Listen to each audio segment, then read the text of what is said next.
Okay, this will be part 3 in our tour through a cartoon cell focusing on getting and using energy. We previously learned that there's lots of chemistry going on inside cells, and some of the chemical reactions are involved in extracting energy from glucose molecules and repackaging that energy in ATP molecules. And then there's a whole other set of chemical reactions involved in building needed molecules so the cell can sustain itself. And that chemistry requires ATP energy to power that chemistry. In this lesson, we're going to answer a question about bacteria. While bacteria cells grow, they clearly can grow, they import food, and they can get bigger. Why don't they keep growing and get really big? Why are bacteria so small? We do know there are other kinds of cells on planet Earth that are much bigger than bacteria. Why can't bacteria get big? The answer to that question has to do with the geometry of the bacterium cell. And we noted that the bank proteins are inserted into the cell membrane. This means that energy production is limited by the cell membrane's surface area. Because the bank proteins are in the cell membrane, there are only so many bank proteins you can insert into the cell membrane.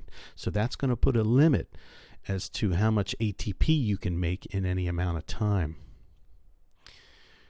Now, to really understand this, we're going to need to think about geometry a little bit. So like a sphere, a cell has a surface area and a volume. So here we have three pictures of a cell, and let's say it's just growing over time. So it's getting bigger and bigger as you go to the bottom picture. Now, we just noted that energy production is related to the cell's surface area because the bank proteins are in the membrane. So as the cell grows, it has more membrane and it could put more bank proteins in there, so you can get an increase in ATP production as the cell grows if you insert more and more bank proteins in the cell membrane. But here comes a problem. The energy needs of the cell are related to the cell's volume. Hence, we're writing the word need inside the cell here. Now, why are the energy needs related to the volume? Because it's in the cytoplasm, right, where all of this chemistry is going on. So as the cell grows, there's the cell's making more and more of all these kinds of proteins, and they all need energy to perform their jobs. So the energy needs of the cell are more related to the volume of the cell, because this is where a lot of those proteins are that need ATP energy. So now we're going to see the problem that a bacterium faces. As a cell grows bigger, which grows faster, its surface area or its volume? So using the picture over here, the cell is growing. Which one is growing faster, the surface area or the volume? Well, if you know your math, you might be able to work that out, because the surface area of the cell is going to increase with the square of the radius of the cell, but the volume of the cell will increase with the cube of the radius of the cell.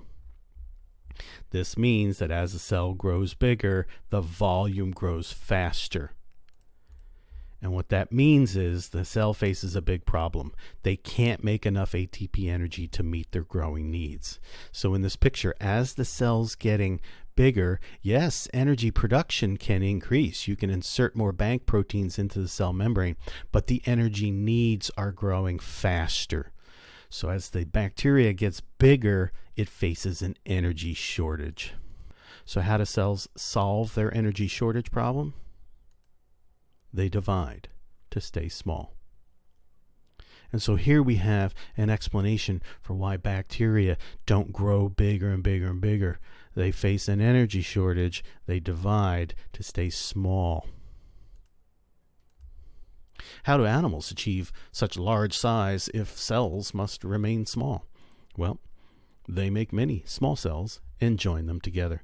So being multicellular is the way to get really big for life on Earth, but it is instructive that cells have to remain small because they face an energy shortage when they get really big. Now, while we're saying that animal cells are also microscopic, as a general rule, they are much bigger than bacteria. So here's our little bacteria, and if we were to kind of make them the right relative size, I mean, the bacteria would have to be really, really, really tiny.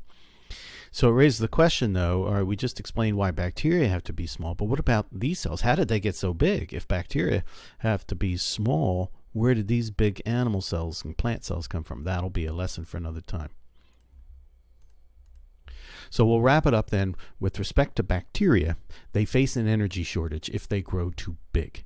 And that has to do with the geometry of energy production versus energy needs. So to maintain a sustainable energy balance, where the energy production is meeting the needs of the cell, bacteria divide, and this is why they stay small.